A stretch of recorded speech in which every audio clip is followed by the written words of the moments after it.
என்னுடைய 13 வயதில் வீட்டை விட்டு வெளியே வந்தேன்.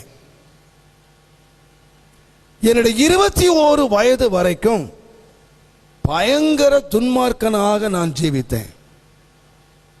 ஆவடியிலே நான் ஊழியம் செய்கிற ஆவடியிலே தான் சகல துன்மார்க்க கிரியைகளை நான் கற்றேன். என்னுடைய டீனேஜ் பருவத்தில் நான் வெட்கப்படக்கூடிய காரியங்கள் எல்லாம் நான் செய்தேன். 21வது வயதில் இனிமேல் வாழ முடியாது என்ற நிலை எனக்கு வந்த பொழுது நான் மரித்து போறதுக்கு நான் தீர்மானித்தேன். பெரம்பூர் ரயில்வே ஸ்டேஷனில் கொச்சின் மெயில் 7:15 மெயிலில் நான் விழுந்து சாவதற்காக இடத்தெல்லாம் குறித்து வச்சுட்டு கடைசியாக எங்கள் அம்மாவை பார்க்கறதுக்கு வந்தேன் பெரம்பூரில். அந்த கடைசி நேரத்தில் ஒரு தேவனுடைய மனுஷன் எங்கள் வீட்டுக்கு வந்தார். 2 பேருக்கு இடையிலே எங்களுக்கு கொஞ்சம் ஆர்கியூமெண்ட் வந்தது. எப்படியோ என்னை பணியை வச்சுட்டாரு.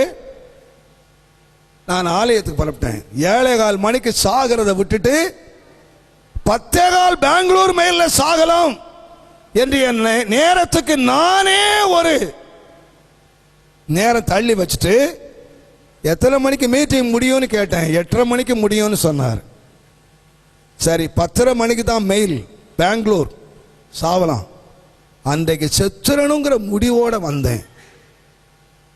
அவர் என்னை அழைச்சிட்டு போனவர் ஒரு ஹிந்து கோவிந்தசாமி. நான் பரம்பரை கிறிஸ்தவன் தாமஸ் ராஜ். கோவிந்தசாமி மீட்டிங்கு பைபிள் எடுத்துட்டு வந்தாரு. பரம்பரை கிறிஸ்தவ தாமஸ் ராஜ் 20 சிகரெட் எடுத்துட்டு வந்தேன். 20 சிகரெட்டோட தீப்பெட்டியோட நான் மீட்டிங்கில் வந்து முன் வரிசையில் உட்கார்ந்துருந்தேன். பரம்பரை ஹிந்து பைபிள் எடுத்துட்டு வந்தார். பரம்பரை கிறிஸ்தவன் சிகரெட்டோட உட்கார்ந்தேன். அன்றைக்கு முதல் முறையாக ஒரு பெந்தகோஸ்தே பிரசங்கத்தை நான் கேட்டேன். கர்த்தர் ஒரே ஒரு வசனத்தோடு என்னோட பேசினார். வாலிபனே, உன் இளமையிலே சந்தோஷப்படு, உன் கண்ணின் காட்சிகளிலே நட, ஆனால் இவை எல்லாவற்றின் நிமித்தம் தேவன் உன்னை நியாயத்திலே நிறுத்துவார் என்றாரி. இந்த வசனம் எனக்கு ஒரு பெரிய கலக்கத்தை உண்டாக்கிச்சு.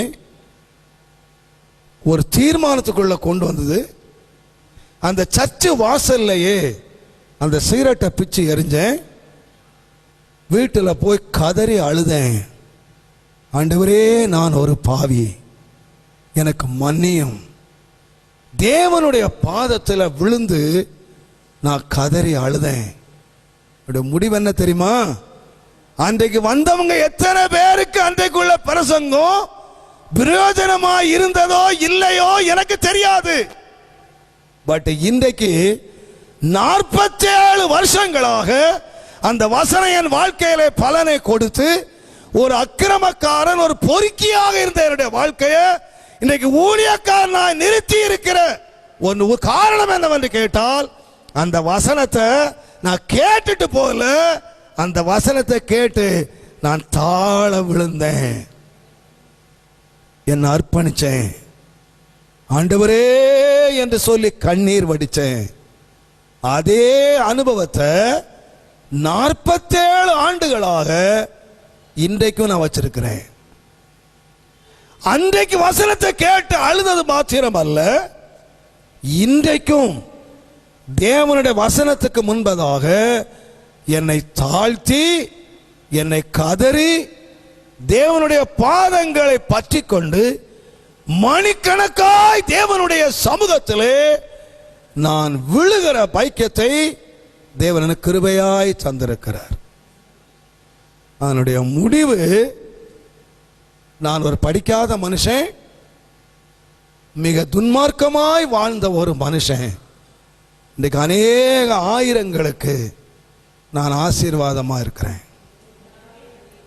நான் பலன் உள்ளவனாய் இருக்கிறேன். என்னை கொண்டு அநேக ஆயிரங்களை தேவன் ரட்சிக்கிறார். அநேகரை திடப்படுத்தி இருக்கிறார். அநேகருடைய ஊழியங்களே சிறப்பிட்டிருக்கிறார்கள். அநேகருடைய வாழ்க்கையிலே பெரும் மாற்றங்களை அடைந்திருக்கிறார்கள், அடைந்து கொண்டு இருக்கிறார்கள். காரணம் என்னன்னு கேட்டீங்கன்னா, நான் எந்த பைபிள் காலேஜுக்கும் போகல, எந்த MTH நான் படிக்கல, எந்த பைபிள் காலேஜ் எந்த பட்டத்தையும் நான் பெறல. ஆனா ஒரு பைபிள் காலேஜில் நான் பத்திரமா இருக்கிறேன். இந்த வசனத்தை படித்து தேவனுடைய பாதத்திலே விழுந்து ஆண்டவரிடத்திலே இருந்து நான் விளக்கங்களை கேட்டு என்னுடைய சபைக்கு நான் கொடுப்பதற்கு நான் தேவன் எனக்கு கிருபை கொடுத்து கொண்டு வருகிறார். நான் சொல்லுவேன், பிரயோஜனம் இல்லாத நான் இன்றைக்கு இத்தனை பேருக்கு நான் பிரயோஜனமாய் வந்ததனுடைய காரணம் என்னவென்று கேட்டால், வசனத்துக்கு முன்பாக தாழ விழுந்து கிடக்கும் பொழுது ஆண்டவர் கண்களை திறக்கிறார். இன்றைக்கு நான் தாழ்மையாய் சொல்லுவேன், நான் அதிசயங்களை கேட்கிறவன் மாத்திரம் அல்ல, என்னுடைய கண்களாலே என்னுடைய அதிசயங்களை நான் பார்த்து கொண்டிருக்கிறேன். என்னுடைய தனி வாழ்க்கையிலே, என்னுடைய குடும்பத்திலே, என்னுடைய ஊழியத்திலே தேவன் செய்கிற அதிசயமான கிரியைகள் என்னாலேயே புரிந்து கொள்ள முடியவில்லை, என்னாலேயே விளங்கிக் கொள்ள முடியவில்லை, என்னாலேயே நம்ப முடியவில்லை. தேவன் என்னுடைய கண்களாலே அதிசயங்களை காண பண்ணி கொண்டே இருக்கிறார்.